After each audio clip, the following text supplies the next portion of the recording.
drop out and come again, then again they get into Zoom. They can open, they can see. You have to deactivate that. That is why we need somebody dedicated to. It's now live, sir. Yeah, now live on, yes.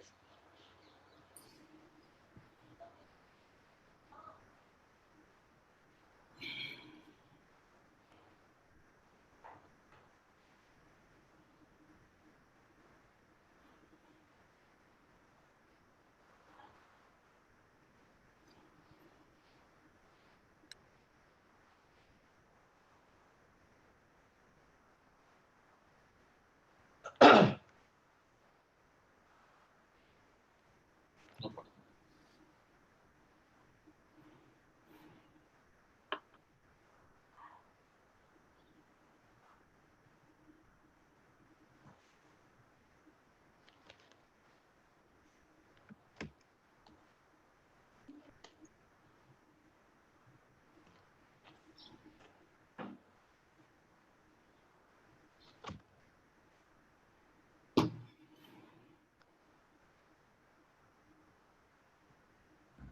You live in Chennai or Bangalore? Still live in Chennai. Bangalore. Bangalore, okay.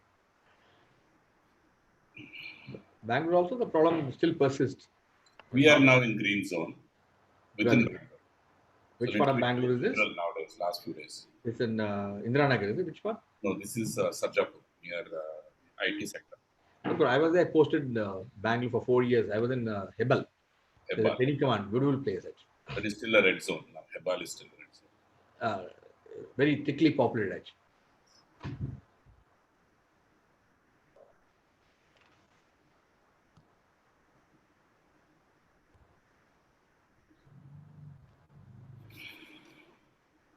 Uh, 2 minutes to go, Shankar. Yes, sir. The waiting room, quickly you have to clear that. Make sure. I will take it, sir. People keep joining.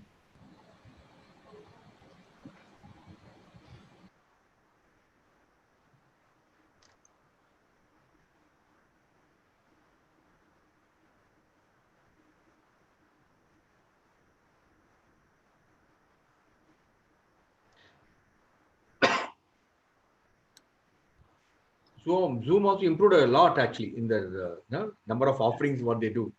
It is. We had a discussion on Zoom actually. We got a cyber specialist to talk to give confidence. We are not sure. We don't want to get into some trouble when the government said don't use Zoom at all. Correct. They said this is one of the best options available, including US. So many people are using it actually. It is. We use extensively from morning till evening. So many programs we do. We do it quite quite nice. We have I've no been issue. using since last 15 months, I think. Look at that. Yes. Now 250 million people are using it actually. Yeah, yeah.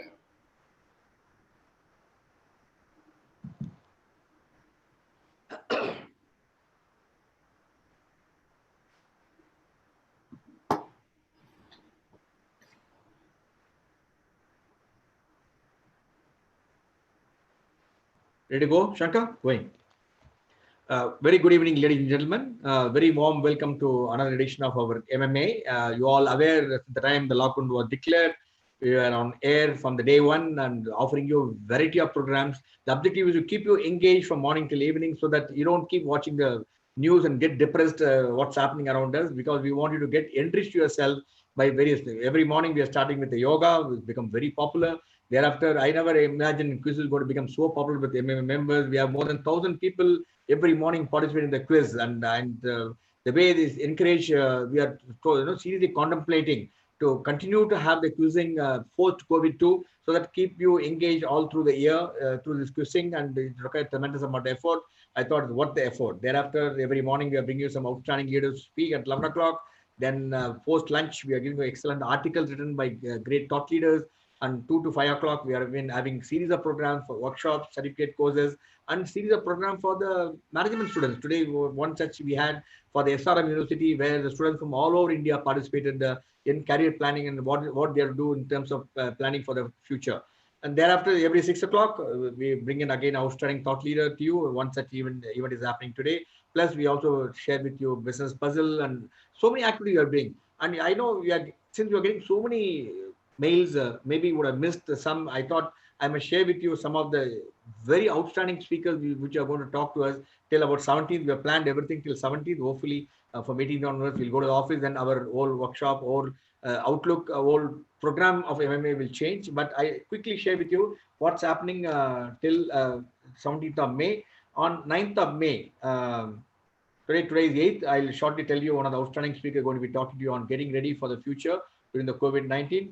9th May, that is tomorrow morning at 9 a.m. We've got the time management by Dr. Manu Vora. He's calling from Chicago. That's why it's happening at 9 o'clock. Even then, by the time he finishes, it's going to be, sorry, it's on 9th of May. My apologies. It's not there tomorrow morning. It's on 13th of May. 9th of May tomorrow, 6 p.m. We have Exercise Your Way to the Stress-Free Life. This is a not to be missed event. This is done by Dr. Krishnamurthy of Buddhi Clinic and Dr. Sheila Nambia of Fitness Studio. They are going to be talking to us.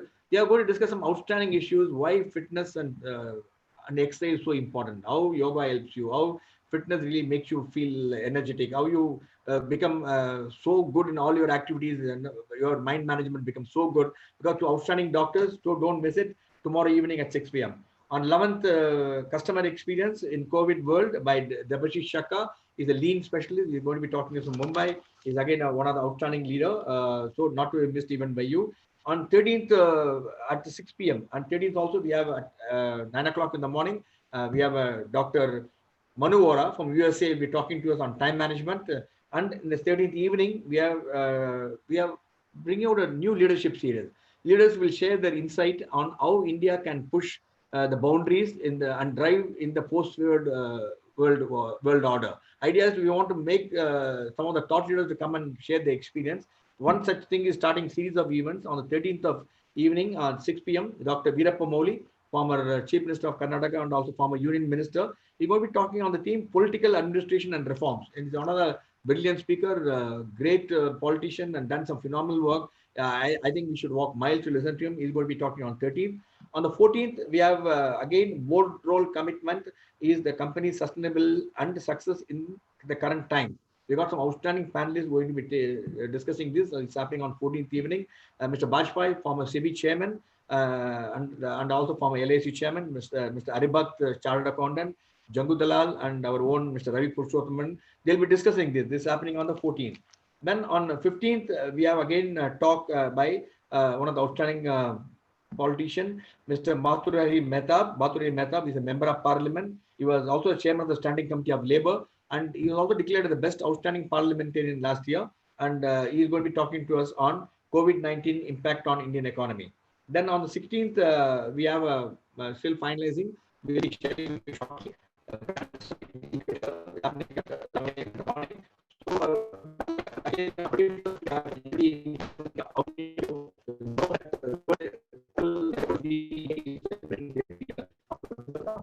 And somebody told us, I thought we'll celebrate too. So we have a unity in diversity by Dr. Soundhya Rajesh will be talking to us, founder president of Avtara Group, and she'll be in conversation with Bhavani Balasubramaniam, diversity and inclusive leader of Deloitte. Now coming to today's topic, and let me, one of the very interesting topic which you all eagerly looking forward to hear, getting ready for the future during COVID-19. You all know, given the current situation, most of you are worried, great uncertainty in your businesses, no demands for your product and new services. You have retained so much of your talents with you, many critical areas, awaiting for the people to come and situation to ease, and we are not sure the customer habit is going to change. The people are going to go for frugal, people are not going to go for branded products. So many things are questioned, and we have an outstanding leader who is going to be talking to us today on the theme getting ready for future during COVID-19. And let me have the privilege of sharing the profile of Mr. Srinivas Uppaluri.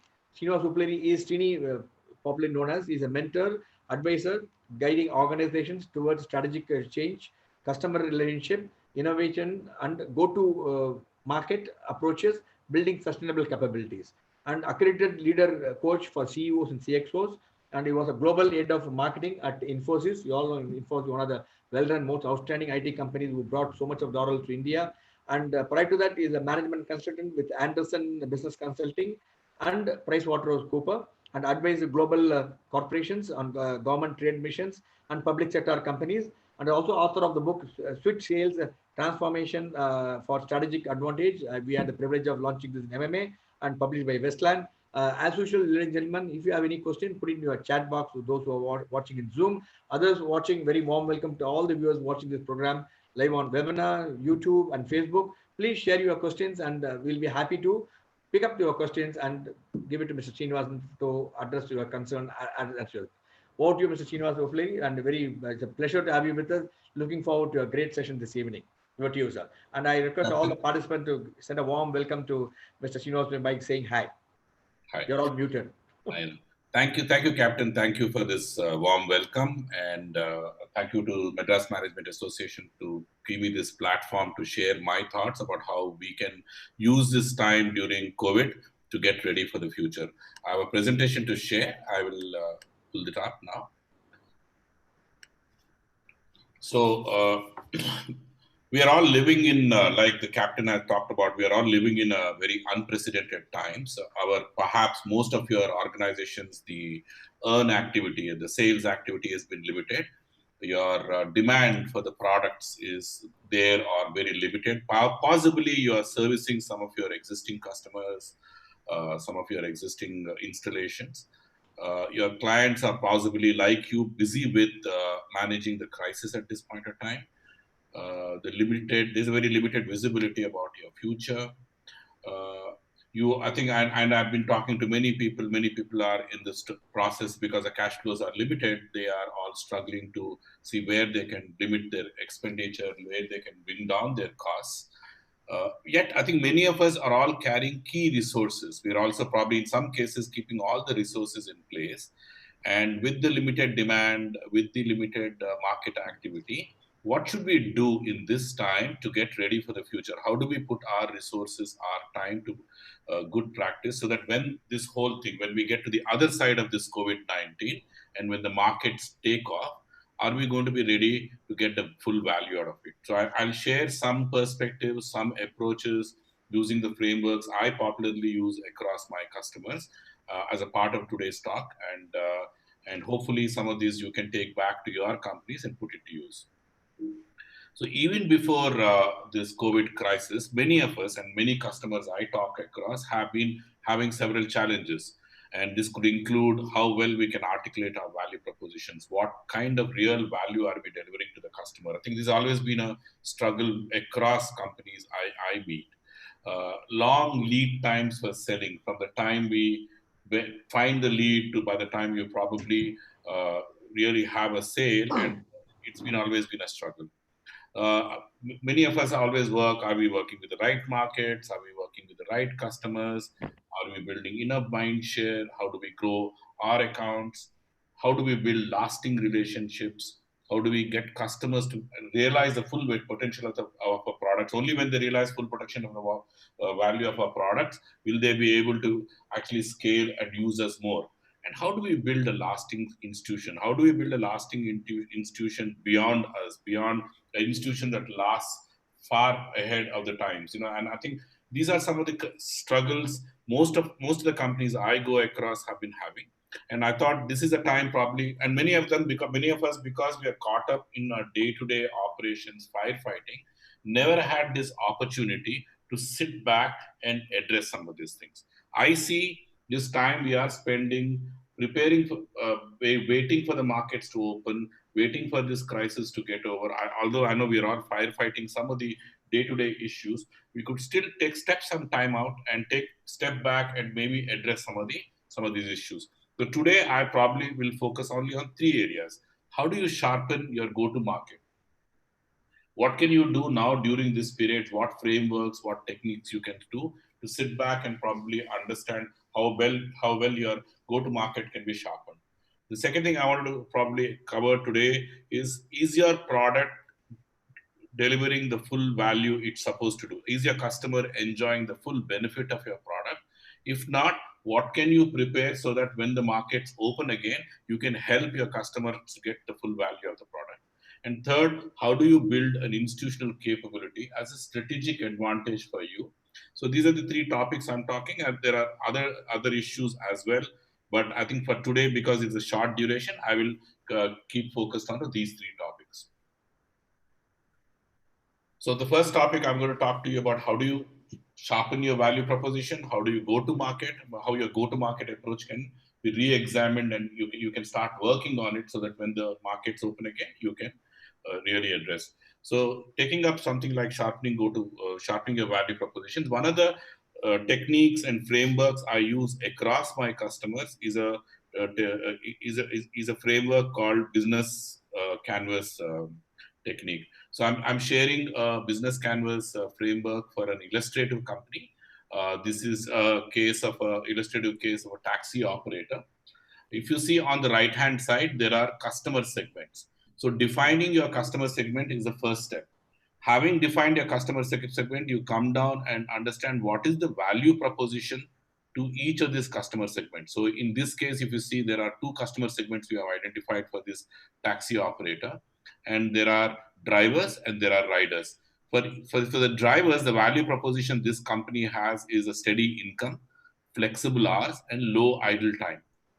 Whereas for the riders, it says I can do easy booking, quick pickup, low price, convenience, and safety. So these are very specific value propositions. So one of the most important things to sharpen up your value proposition is to take up this exercise of identifying your customer segments and mapping the value proposition. Having mapped the value proposition, now if you come here, you notice that there are a whole set of key activities to deliver them. You will also notice that these key activities are not like marketing, these key activities are not like manufacturing, these key activities are not finance, but these key activities are the real activities that help you to deliver this value proposition. So here you see we have identified them as ease and friction-free transactions, enable fast scaling, engage all stakeholders. So these are really activities, and the resources required to deliver this are also there.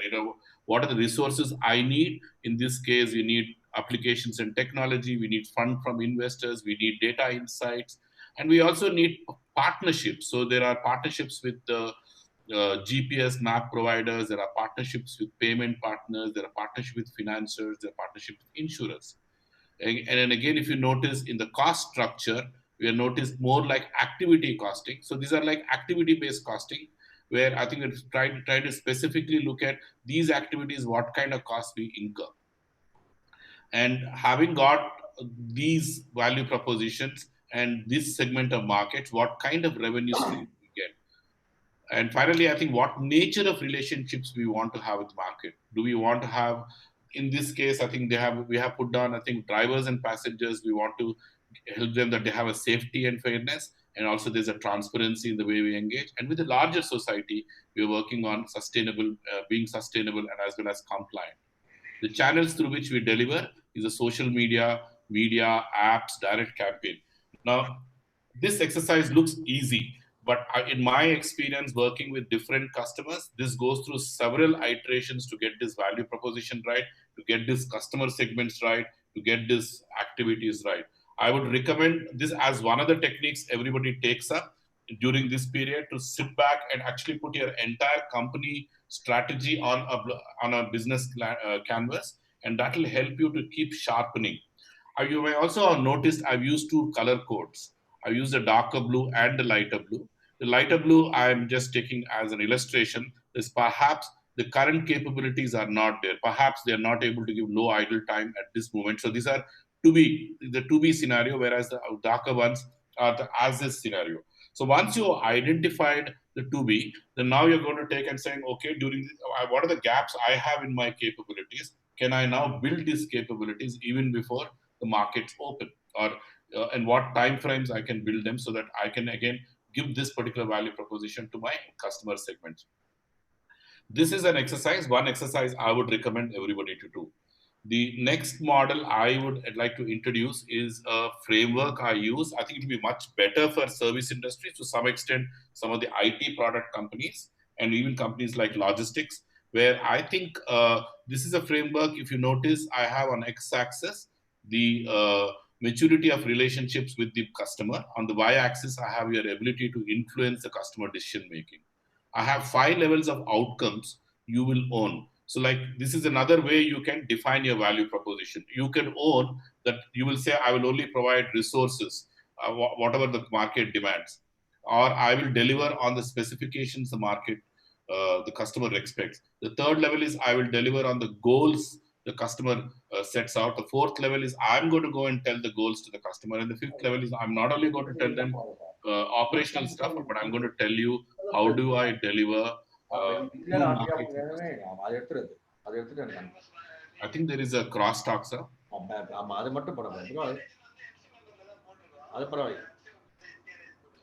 Somebody's on a crosstalk. Can we mute? So I'm just, thank you. So this is a model. So I'll just give an example. I could be a logistic provider providing only the trucks or warehousing capabilities, which is at the lowest level. That's the outcome I own.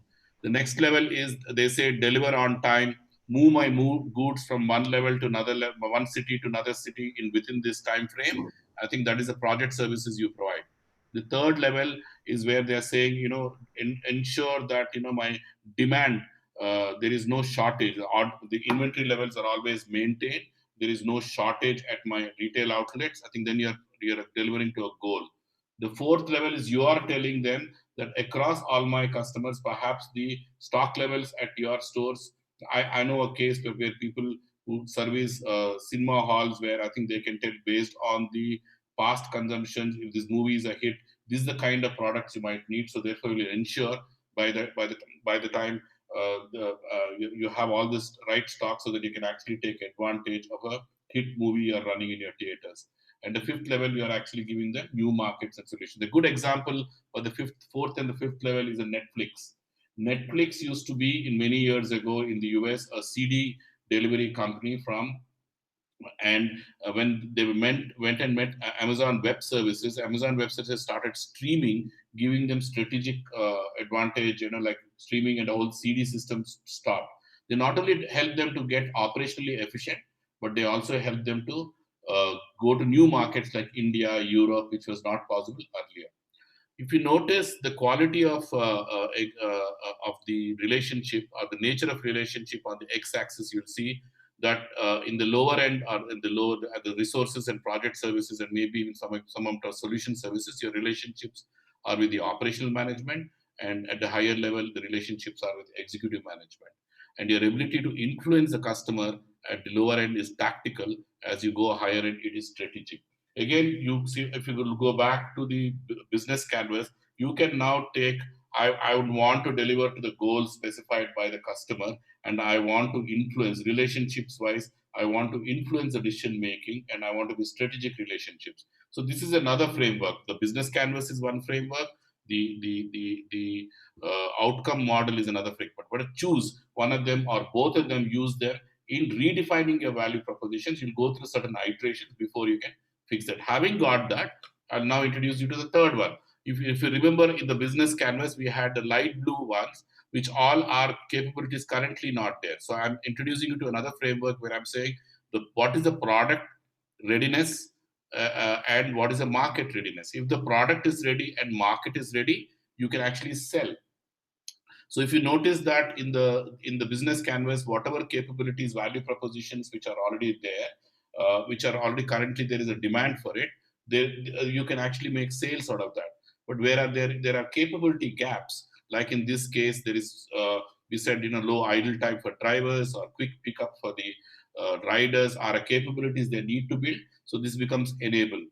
We also noticed that that the transparency is something they have not yet established. So I think they have to build a mind share, which is, this is a place where they're engaging. And if it's maybe a post-COVID, pooling will not work, and that capability currently is not there, maybe they'll have to explore whether they want to introduce it or not.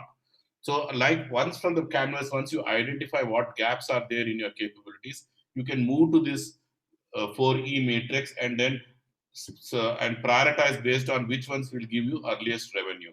So this is the technique. So these three concepts you can use to sharpen up your value proposition. Then I'll now move to, a lot of people I work with have a huge struggle in lead times, huge struggle in how they sell. And I think therefore, I think one of the key concepts I always examine, are they working with the right markets and the right customers? So I just take up a cartoon here, where if you see in this cartoon, this guy is throwing stones in the air, hoping that he will get some fruits. So if you notice that he's missed more often than hit. So he's got one hit out of so many misses. Is your sales, go to market, and sales activity similar to this? So I think you had to, again, I think this point of time, as we wait for the COVID to lift, are we going to sit back and say, are you targeting and working with the right markets and right customers? So key questions we need to really examine. Are we, do you have a sweet spot for enhanced engagement and sales effectiveness? So what are the key questions for you? What is your lead to sales ratio? Have you created an own market in which customer and vendors are strategic fit to each other? What is your customer ability to buy, readiness to buy your products? Are you timing the engagement when the propensity to buy is higher? So these are some of the questions you want to examine, and I'll introduce to perhaps a technique I use in many places in the next slide. So if this is a concept I have used, and I'll tell you a story of a company. One of the companies which we were helping is one of the largest product companies of its kind. It was going to 100 customers and probably finding 5 customers are showing interest for their product. So we then said, how do we improve its go-to-market effort? So we started redefining, and this is a product which has been extremely popular. It's perhaps one of the best in the world. Yet in every market, it has its own struggle. So we started defining who they wanted. For them, a success was 5 crores is the size of a deal. Then we started using financials as a way of looking at which companies have the affordability to spend 5 crores to buy your product. Then we looked at which industries do you want to target where your product has a maximum value. So you can actually start defining your market by financials, by industry, and which geographies you think you should be initially focused. So in this company's case, we felt if somebody has to spend 5 crores, probably their minimum size of that revenue size of that company has to be 500 crores. And maybe because this product is already existing in many of the larger companies, perhaps we said anybody above 1500 crores probably already has your product or similar product. So let's cap the market between 500 to 1500 crores. Of course, industries are already identified. We also said another interesting, like I used to work at some of the large IT companies. Although you are in the same markets, so I'll get to is a large IT company wanted its minimum run size to be not less than $50 million per annum. In which case, its market size, again, like the financials, was anybody which is global 2000. But a smaller IT company, mid-size IT company, wanted it for it strategic is anybody giving $5 to $10 million. So therefore, the target companies were in range of 5 billion to 15 billion who could spend this kind of money. So we have to first define our market. Also, while defining a market, I also put sometimes you might want to get associated with the companies in the early stage so that you see growth in the longer run. Sometimes you also have to look at your ability to provide services. I see many companies who are in the beginning stage of their journey sometimes pick up very large companies, and therefore they then when actually they start servicing them, they know that they can't service or deliver. So the other point you have to really look at is what is your ability. So once you've defined your universe, then you have to go down and to say within that universe, I have to further shortlist set of companies which I can work in the next 18 months.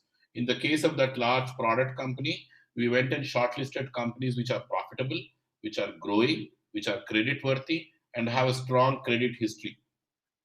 Then we looked at what is the readiness to use this product. So in that case, we looked at is there a good leadership in place which uses advanced technology products, and does it have a good history of using technology products. So we again shortlisted only those companies from the larger universe where I think there was a good leadership, good ability to use technology products. Then only we said we should. Then we also looked at do we have ability to serve them.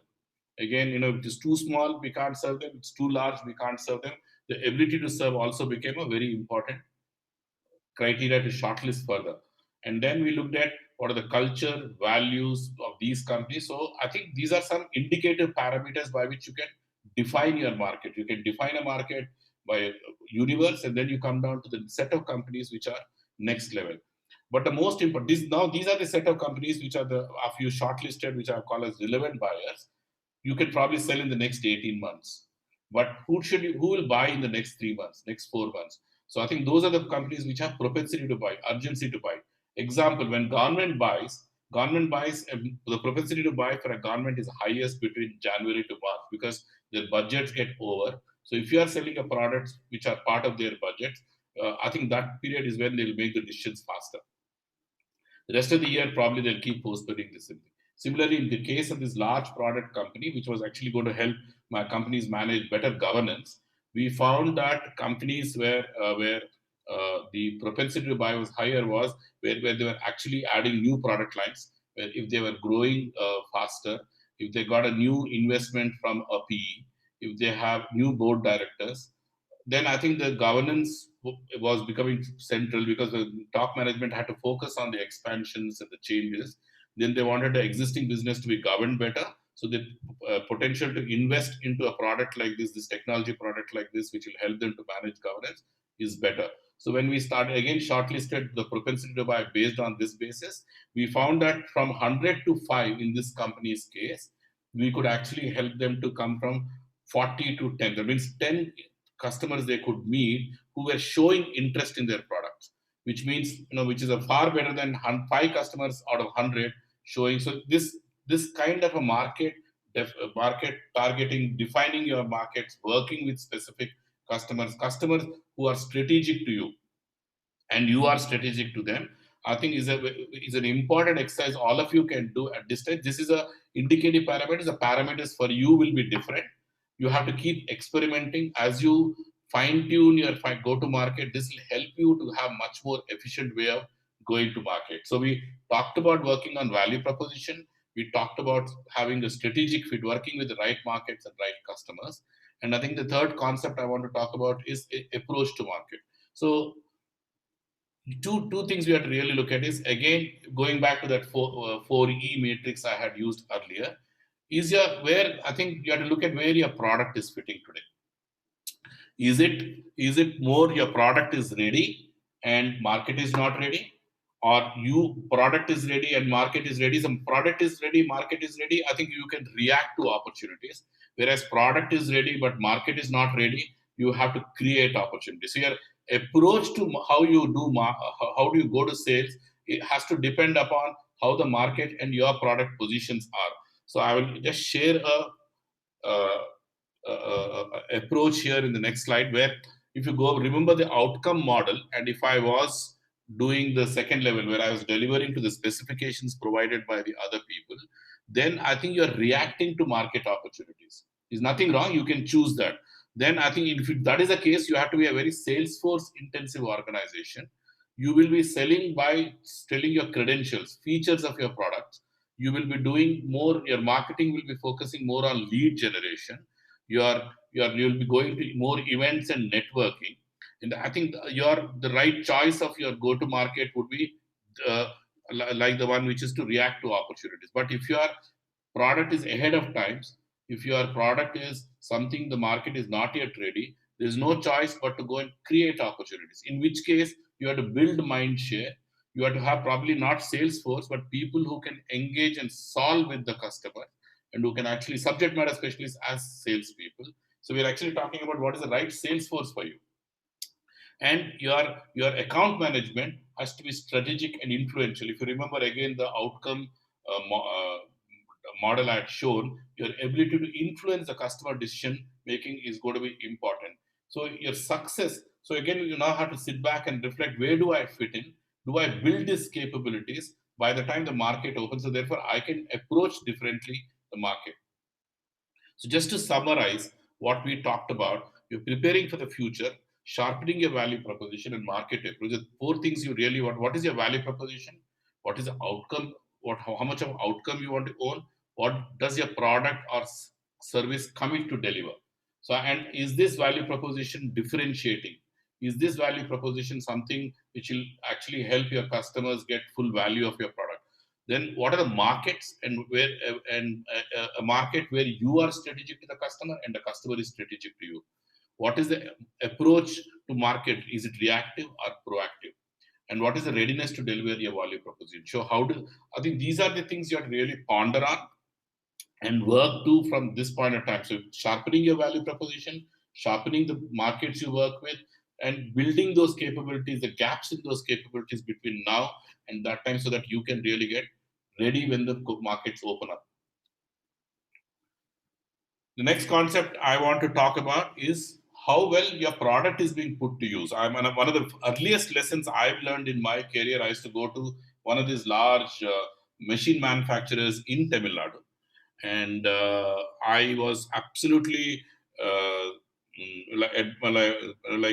interested in the way they engage with the customers, and I learned a lot the way they actually go about ensuring that when they actually sell a product to a customer, they keep going back again and again to check if the customer is really benefiting from their product, and if there are any limitations and if there are any challenges, they will ensure, whether it's skill building, whether it's line balancing, whether it is ensuring them to do better setups, they will ensure that their product is giving the full value. And that's a spirit perhaps I've seen it more in Tamil Nadu than anywhere else in this country.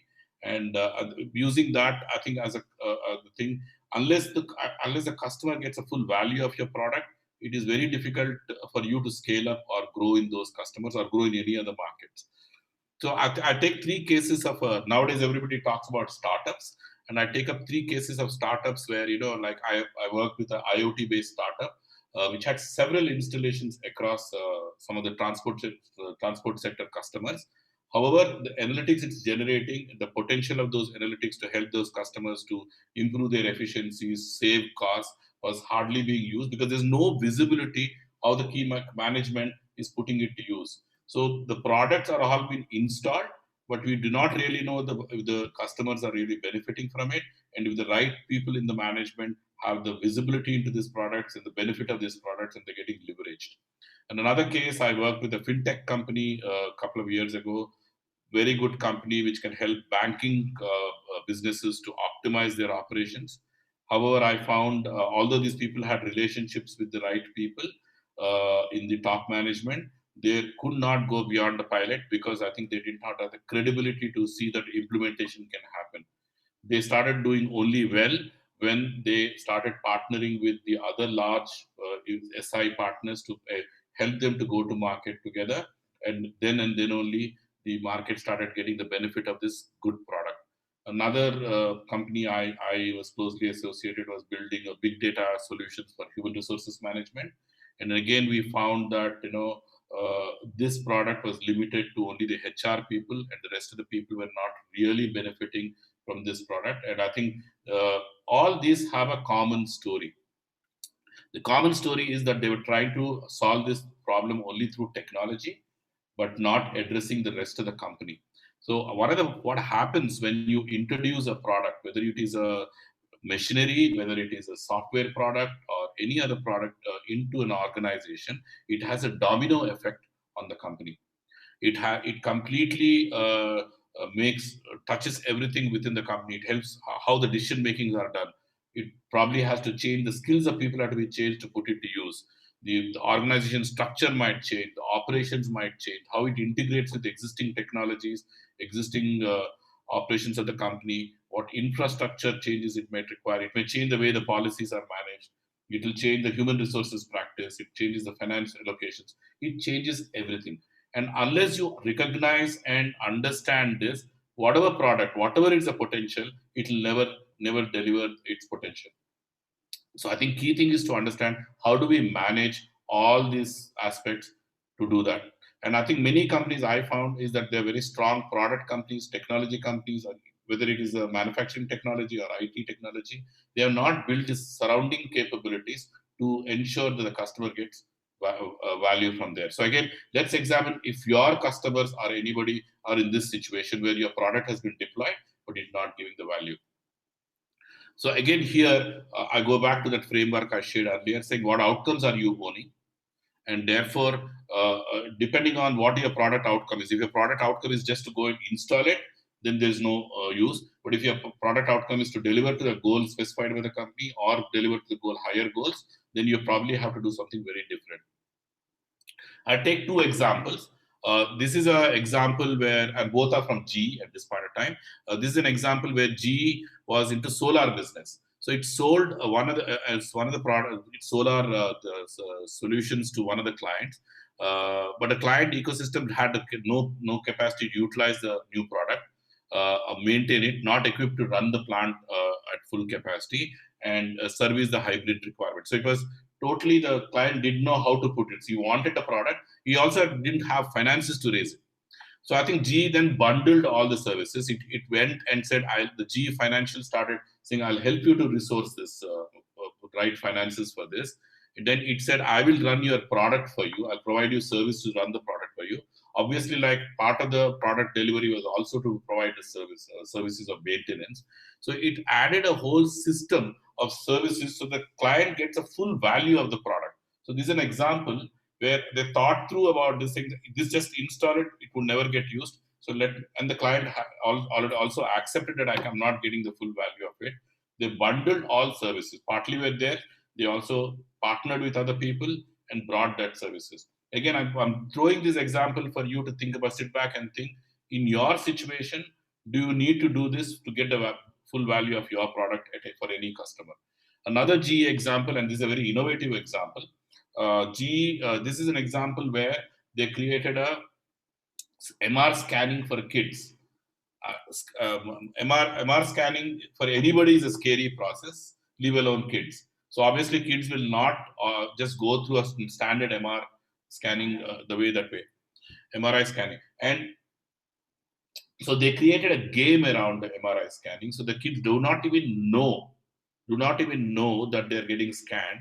And this is the way, so they didn't just simply go and install it, but they helped the hospital to put a game around it, so that through the game, the kids were getting scanned, and in that process, the product was getting fully used, and the hospital also very happy. So in both these cases, if you see, it's gone just beyond installing a product. I'll take a third case, which is maybe it's very familiar from a manufacturing situation. A lot of people want to, like I worked on a project where I think there was a need to improve delivery on time. So this manufacturing setup was doing 85% delivery on time. We wanted to improve it to 95% delivery on time. So actually the company chose a technology. They used IT software to pick it up to say, I'll buy an ERP, I'll buy a CRM. They bought a big data analytics. They bought product design softwares. But was that adequate to help us to improve on delivery on time? It wasn't. So we had to go and look at the operations. So we had to redesign the processes around the technology. Then we also had to go and redesign the operations. For example, they had 1 million SKUs. We had to bring it down to 30,000. There are many vendors. We had to bring it down to maybe 500-600, which are relevant.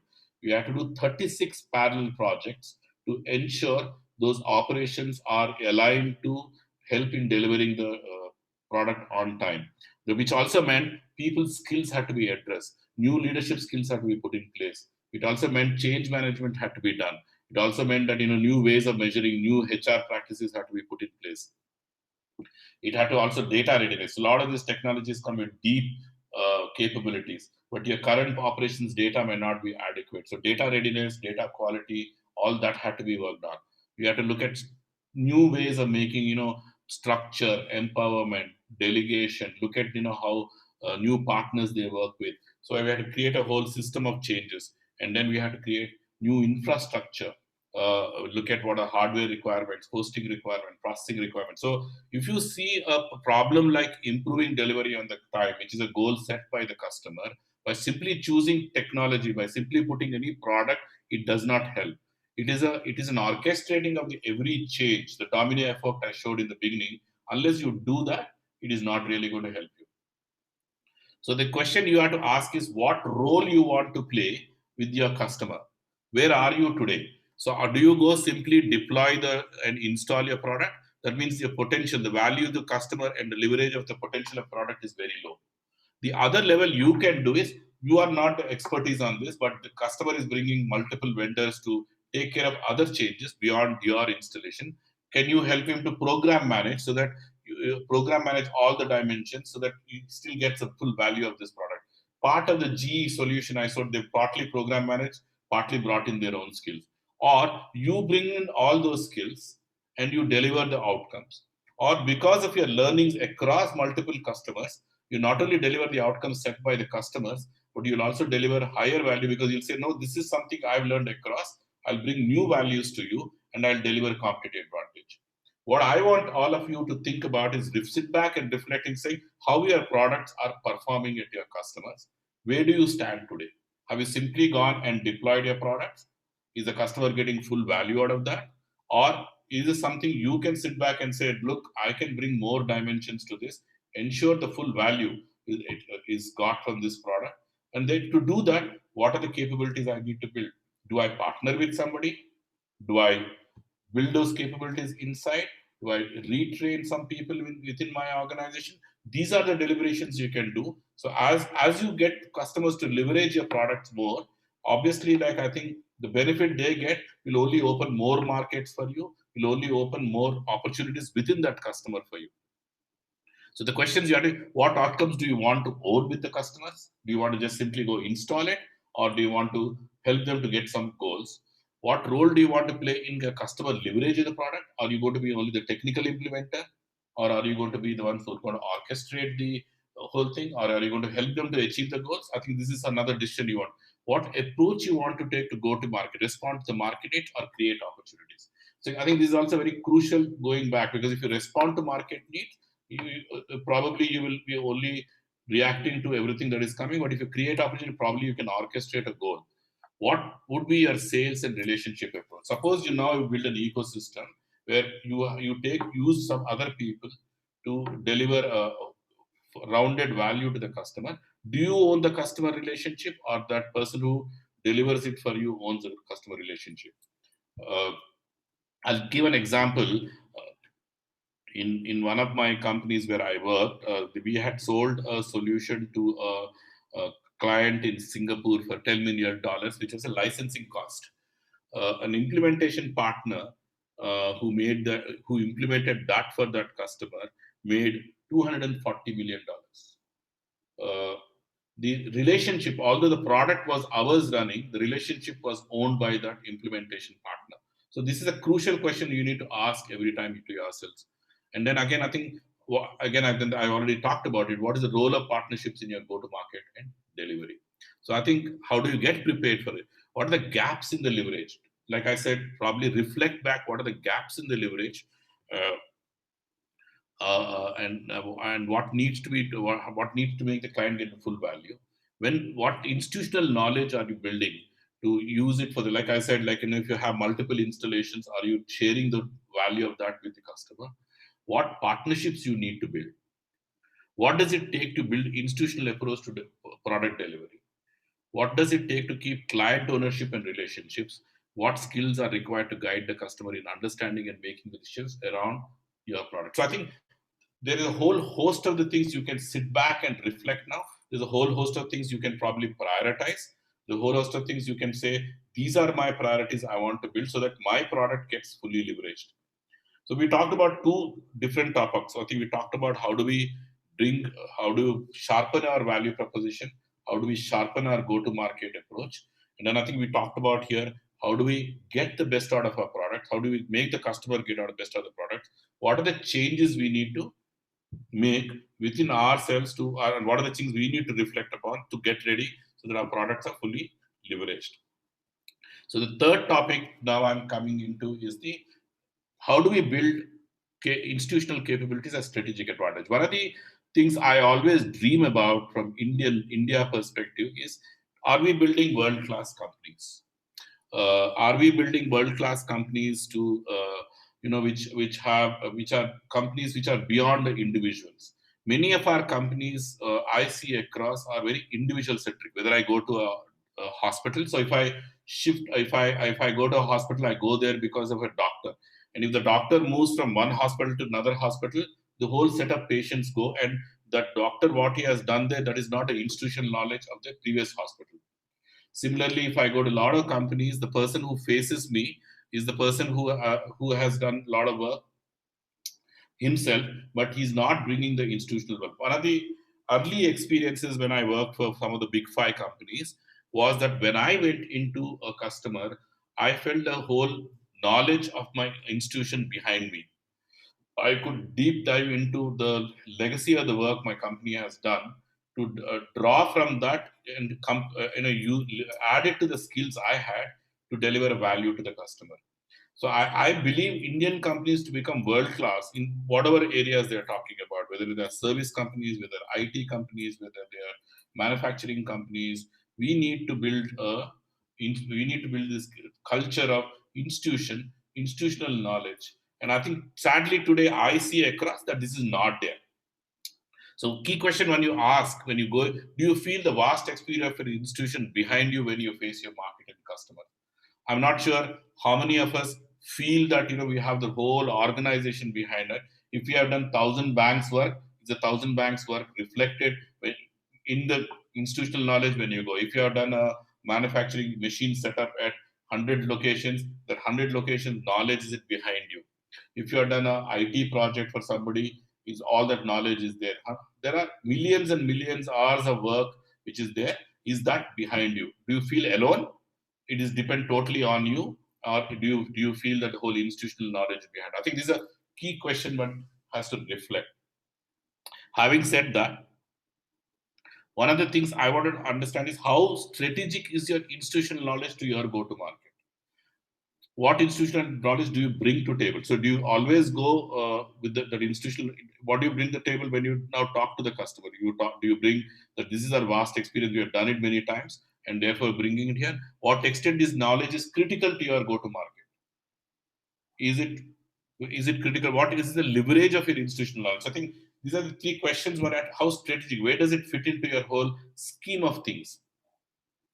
And I think this is a question where we can again reflect. My experience seeing all type of companies. I work with IT services companies in India. I feel, although I think they have symbolically a lot of knowledge management, it is not central to the way they work. I've seen a lot of manufacturing companies, again, not central to the way they work. A lot more in India has been very people centric. So now the next question comes is, what are the kind of demonstrating experience, capability, solution, knowledge for the customer?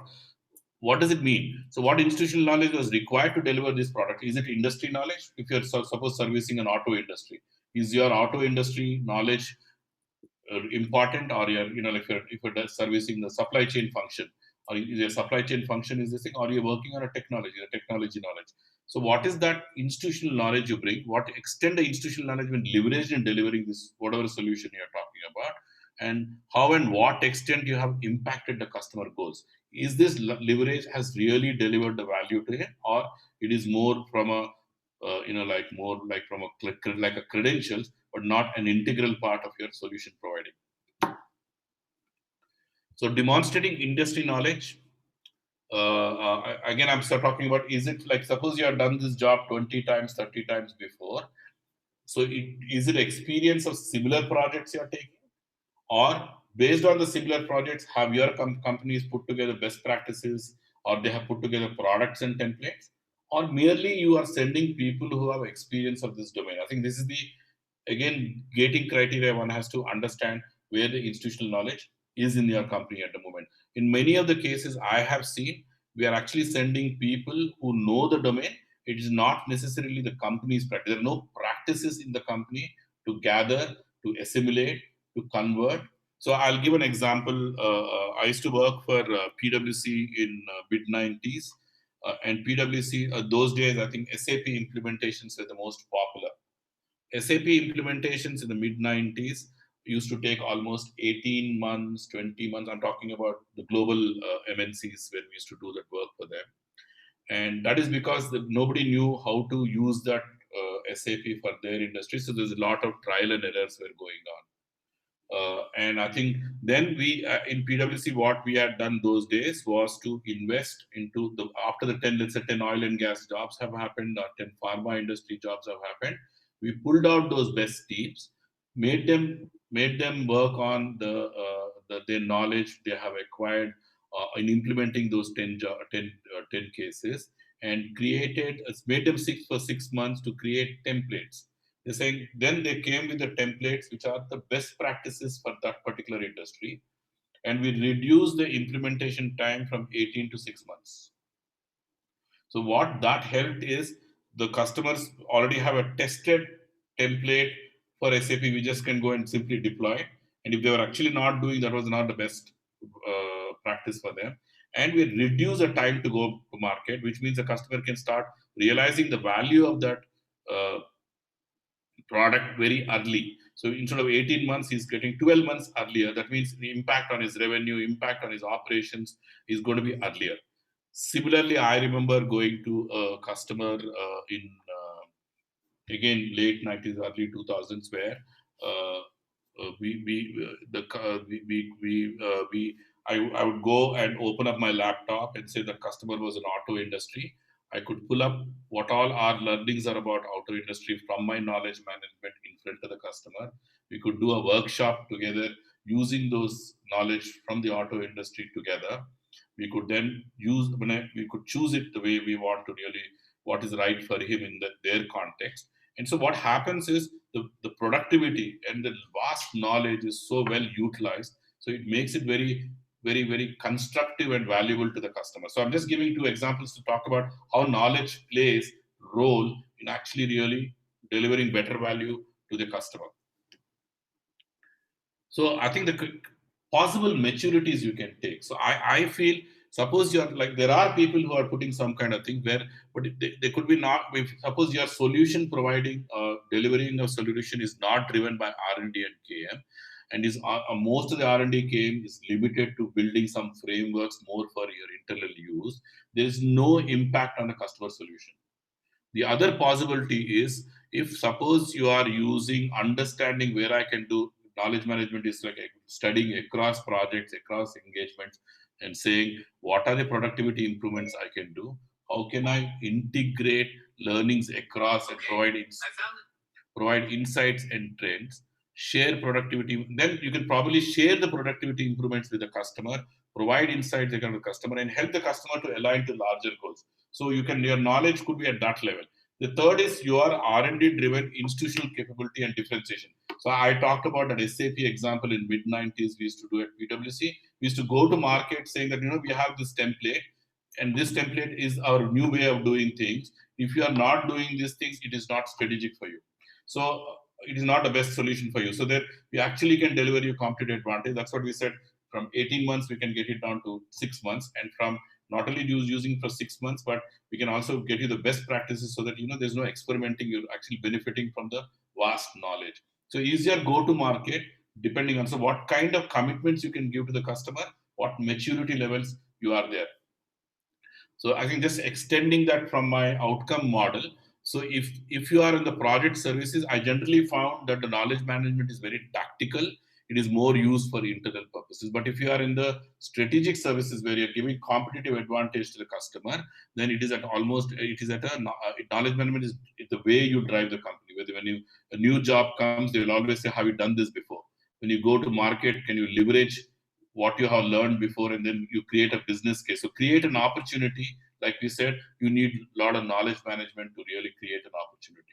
So this is how the entire role of institutional capability plays a huge role in creating a strategic advantage to you in creating differentiation in the market.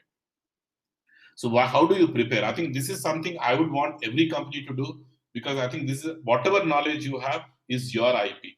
So I think this period where you don't have again demand in the market, when you don't have any existing sales activity going, this is probably the time to sit back and decide where you want to be on knowledge. Should it be a strategic advantage to you, or is it something where you can continuously give productivity improvements to the company? I think you can decide where you want to fit.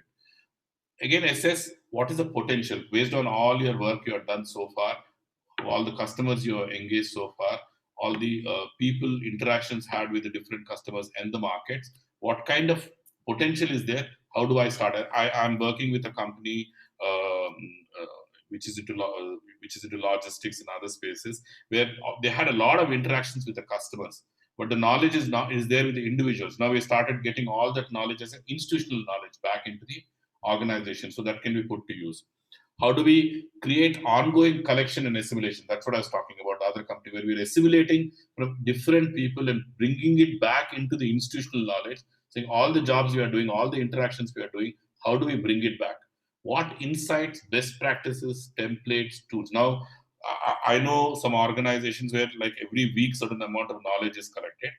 People who are specialists on that area review the knowledge that is being collected, maybe for a few hours, and then they'll say, out of this, I think this is a best practice. Out of this, I think some things we can repeatably use. So they start classifying the material they have picked up, saying which is the ones they would really put it to use. So you could actually have a practice of people overseeing this, reviewing the documents or the knowledge being collected, and then start building, saying this is we can use this as a template, we can use this as a best practice, etc.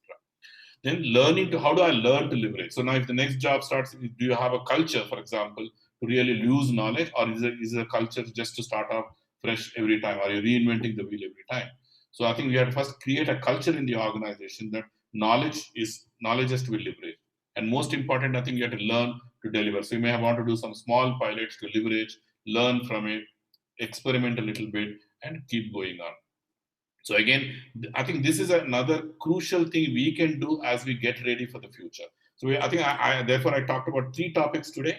I talked about how do you get ready for the future by sharpening your value proposition, sharpening your go-to-market strategies. I talked about how do you examine whether your product is delivering its full potential, or do you want to go back and sit and say, what do I need to do now to get the full potential of my product so that the customers benefit and therefore I will benefit and I'll scale up. Third, how do I build institutions and not a set of people? How do I knowledge I have from across the interactions I have in the market, across the servicing and delivering I have done? How do I now leverage that? How do I put together into an institutional knowledge? I think these 3 will become a very good foundation in my perspective, that for all the companies which are now waiting through COVID to enter, as the market reopens again, all this could help you to really accelerate your growth, address the coming opportunities in a better way. And I think as you go along, some of these will get fine-tuned, but this is the concepts and frameworks you can start putting to use from now. And then I think when the market opens, these will really help you to accelerate. So from my side, the presentation is over, sir, and I can take questions. See, one of the members want to go to the previous slide, the one before that. We want to have a look at it, maybe. Then yes, this is the one. Yeah, the previous one only one. Which one? Yes. This one. Yes. Okay. Next one, last but one. Yeah, this one. This is the one. Yes. This is the one. Okay. Yes. In the meanwhile, great presentation and getting ready for the future during COVID-19. I think you have covered the entire gamut of what's there for COVID-19. I think it's so inspiring. We only have to pick up a thing. In the meanwhile, I will request all the participants, please share your question in the chat mode so that you'll be able to answer. One of the participants who wanted to see the slide, is the slide you wanted to see? Can you? You want me to walk through that again? So can I walk him through this again? So I can do that. Yes, gentlemen, share once again. Can you scroll to the previous slide? You have sent me a message. We scrolled. Yes, share once again. Can you scroll to the previous slide? It's come from iPhone. Who the gentleman who's come from iPhone? So they done it actually. Or this one. I don't know. So I can. Yes. Okay, we'll move on to the Q&A session, sir. Yes. All the gentlemen who are watching the question, YouTube, Facebook, please send your questions as usual. In the chat box, you can send it to me so that we can go ahead and raise the question with the thing. In the meanwhile, some questions I got, you can remove the slides. Sure, I'll do that. Stop sharing. Yeah. Yes, sir. Yeah. Let me. Now, a couple of questions have come. One is, you also mentioned about the domino effect on products, actually. Mm-hmm. Now, there will be so much of domino effect on human resources when the people are working from home, and that is going to be the order of the day, I believe. So how do you think the company should really prepare to really handle the human resources element when they work from home? The contacts will become less, and how do the personal interaction will really make some of the issues resolved faster than when you work from home? How do you handle such a situation, especially for a large organization can be managed? For a smaller organizations, when you work from home, how do you handle those situations, sir? So I think it's a change management, right? We are talking about. We are moving. Actually, when we work in an office environment where we can go and talk to our colleagues, where we can interact with them face to face, or we can do together. there is a little bit of informality. If you see over a period of time, our ways of working, let's say from 80s to 90s to 2000, has started getting more and more formal. We use email to communicate. We use presentations to talk. So as we go, I think what happened, and when we started putting workflow systems and all those things in place, instead of people walking across approving, we started approving on the systems. So there has been a gradual change of actually working formally. Now, what happens when you work from home? The biggest change management that all of us are used to seeing people around is working more formally. That means the interactions have to be better from a more structured. So to reduce the back and forth. So I think the way we then have to work from a working from a home, of course, there is a so and that change always will be very difficult for a lot of people because we are always comfortable. I used to always find when we used to introduce systems into companies, they were always used to going to somebody saying, fix this problem for me. Versus now he has to put a request to fix the problem. I think what that is a change. I think another organization should do 3-4 things. One is do a little bit of assessment of what are the fears and what we call as the fears and resistances people have working from home. Keep constant assurances of so senior management should constant assure that like there is a way they're still collaborating and working together. But it's a whole management of behavioral change and cultural change in terms of working formally. Also, I think people have to also learn. Every colleague I'm talking to, or every old colleague I'm talking to, they are struggling because they're working almost more than they were working from physical office currently. Because I think we are not able to filter which is important meeting, which is not important meeting.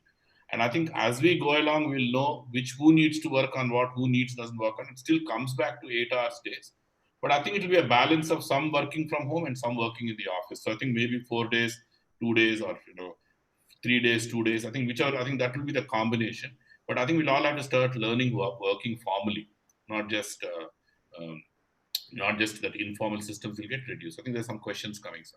Super. The question from Mr. Vasudevan. He wants to know, many of us are stuck with the short-term sustainability issues. What would you suggest for them? In fact, you referred to a case study where a few startups had failed due to sustainability issues. Okay, so I think my focus today, I know that a lot of people, as I started the presentation, I said also a lot of us are also struggling to do cash flows, and a lot of us struggling to probably even there's no demand, you're probably cutting costs and all those things are happening.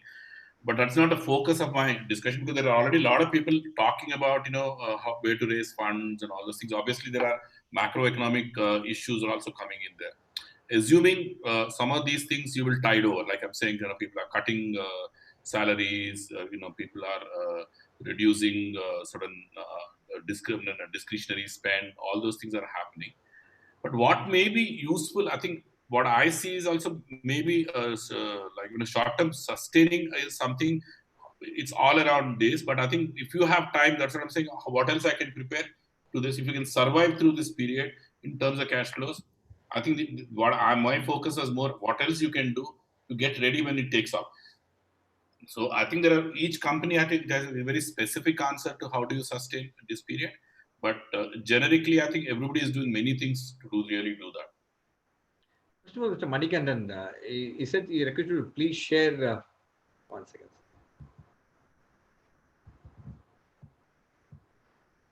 Please share some approaches used to capture knowledge management. You spoke about knowledge management.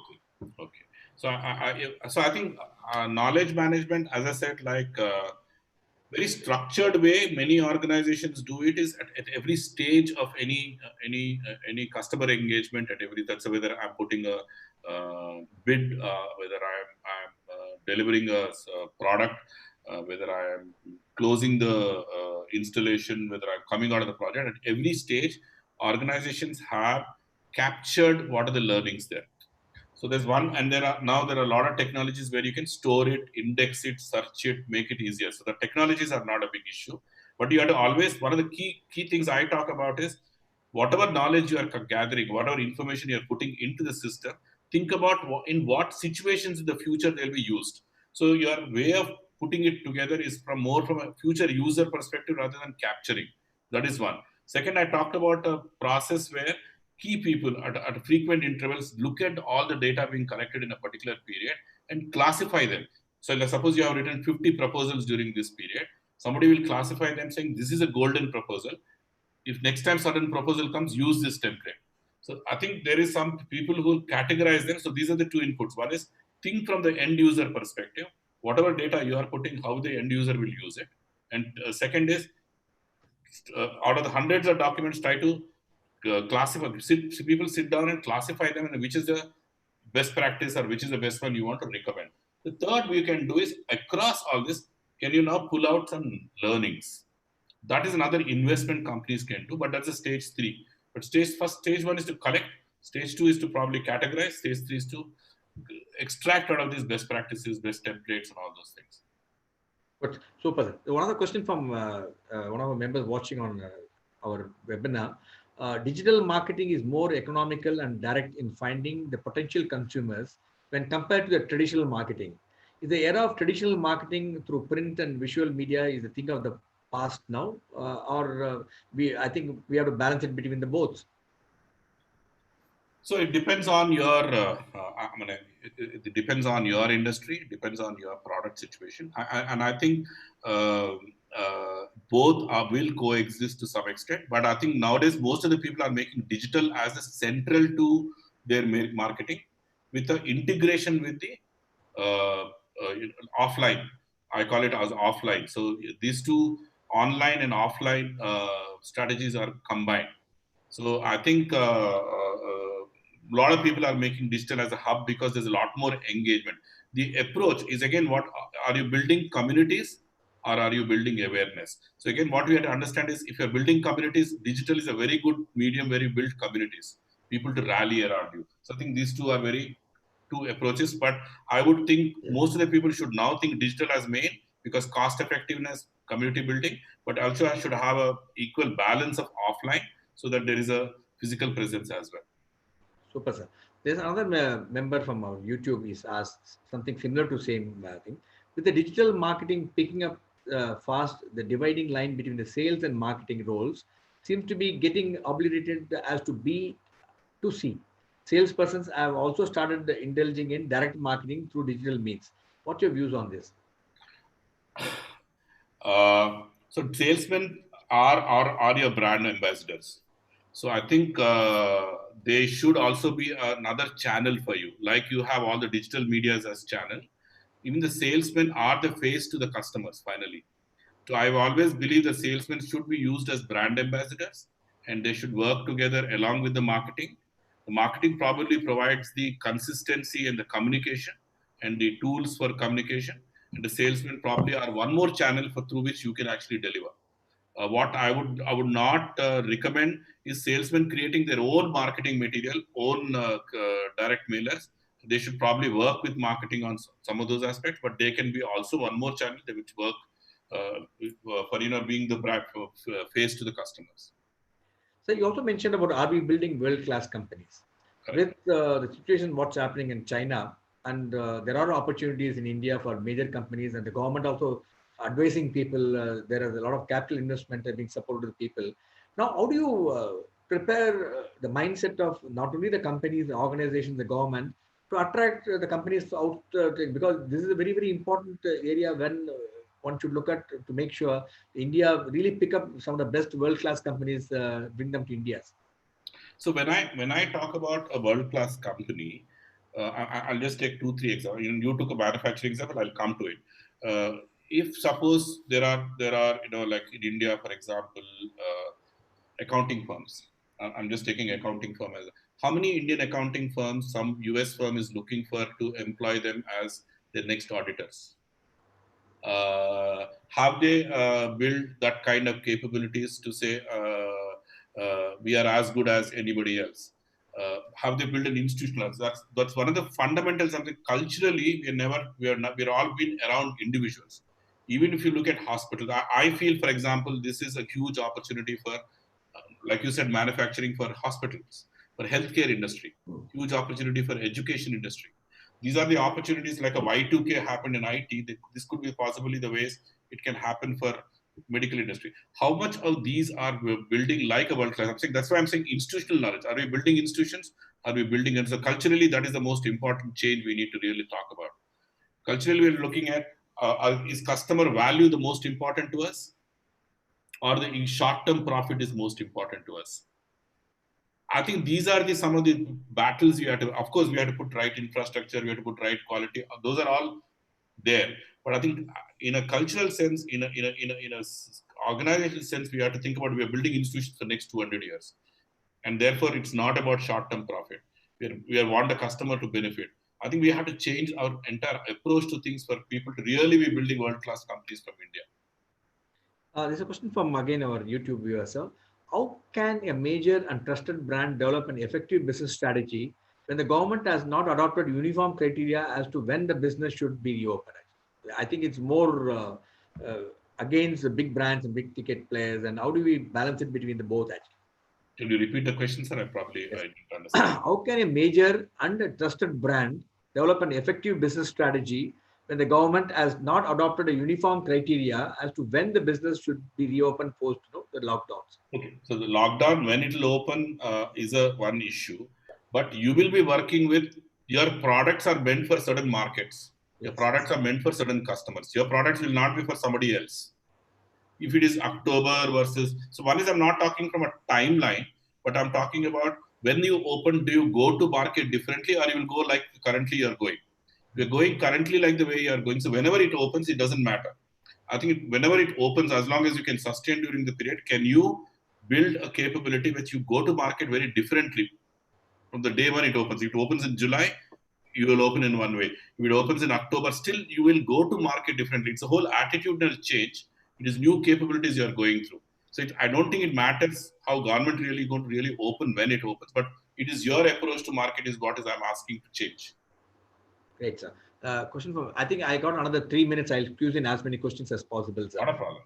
Mr. Sethuraman wants to know, when institutions are built on the based on collective knowledge, experience, and expertise is not a challenge to handle institutional knowledge management, where every individual takes claim to the larger institutional knowledge kitty. It's quite a complex. You want me to repeat the question, sir? I think I probably there's a lot of institutions. When institutions are built on based on the collective knowledge, experience, and expertise, is it not a challenge to handle institutional knowledge management where every individual takes claim to the larger institutional kitty, knowledge kitty? He says. I understood. So what I think he's saying is every individual thinks he's contributed to the larger institution, and I think that's the right spirit. Nothing wrong. That everybody feels that they're a part of a larger organization that have an equal playing field and they have contributed to its growth. I think, and then that's where you probably are heading, if I understood the question right. Perfect, sir. There's another question. You also spoke about implementation partners really walking away with a major chunk. And when you negotiate, when you put a product in place for the people, how do you identify that what my software, what I given is going to be implemented by whom, and what is going to be differentiation between what? So that's what I'm saying. That's what I'm saying. It is not at the time of the transaction. Why don't you build those right relationships now, so that you together have run a plan? Because if you've done a transaction by transaction, it's going to be reactive. So I'm saying now is the time you sit back and say, if my product has to get good value, if I have to have ownership of the customer, if my customer has to benefit well, do I build the capabilities? Do I build the right partnerships? It is more a strategic decision than a transactional decision. When you make a transactional decision, I think you will get into that kind of a reaction then. One last question, sir. One last question before we let you go, sir. COVID-19 could change how we educate the future generations, because the way education is going to change both schools, colleges, even online education. What's one advice you think you have to give to for all the management institutions, which are very large number in Tamil Nadu especially? What is one lesson you want to part with them, that how they look at their whole system of education? I would think this is a huge opportunity for learning differently for MBA schools or business schools. Really, if you really think. Earlier they were limited by their faculty and people who could physically go there. Now they can tap into the worldwide capabilities of people so that the students actually get enriched value. So if they can prepare now, saying that how does a lecturer on the ground can partner with multiple people across the ground. So lecturer on the ground will do the fundamentals, but get the capabilities of hundreds of people across the world to deliver true value to the management. I think actually the business school online will be a lot more valuable to the students than it was before. It's an opportunity. Super, sir. One last question, sir, because it's come from one of our trainers who are very concerned with Padmacha. She wants to know, will institutions invest on learning and development, reduction in change management, reinduction, change management, or cost cutting? Do you mean that training and development will take least priority in the change scenario post-COVID, sir? I don't think so, sir. Like, I think because if you are now working on a lot of these things, no new ways of doing things, you have to be more competitive, more strategic in the market. Your people skill, like I said, if you ignore that and you make other changes, that then the whole organization will collapse. So skills of people are most important in this whole thing. So I think it should be integral part of the strategy. It should not be standalone. Super. And I mean, you want them to add on to their professional capability in terms of online training. Absolutely. But I think you have to be aligned to think from customer inside. Don't think from inside out, but think from outside in. And I think that's the whole purpose of even the business canvas I put today. So think from outside in, and does it make sense to them? Thank you, Mr. Srinivas. It's been a fascinating story from you on the future of getting ready for the future COVID-19, because these are all the things which have been bothering many minds, and you touched the entire gamut of what's happening in a particular manner. And in spite of a busy commitment, I know we are undergoing almost 7 to 8 webinars every day, and you accept our invitation to come and speak to members of MMA. Thankful to you, so grateful, and all the viewers who watch this program, I think we'll unmute you. You can clap for a round of appreciation of us to expressing our thankfulness to Mr. Srinivas, and look forward. Thanks for this opportunity. It's already available on our site. Awesome. Thank you so much, sir. All the ladies and gentlemen, we have lined up some excellent programs next week. Next evening talk, especially the one which is going to happen tomorrow. I'm going to speak to you. And after a lot of keep learning, as I mentioned every time. In your hands. Keep washing your hands. Keep learning. And maintain the social distance. Don't take it easy. Don't go to the market unless you are essential to go. Stay at home. Even if your shift will be good for you because you're going to be fitter and mentally active. So maintain the social distance. That's what we are all requesting. With the way the situation is going on, it's better to we do that. Thank you so much for watching and keep joining us. Thank you once again, Srinivas. It's a pleasure having you with us. And be safe and stay safe. And good night. We'll meet again tomorrow.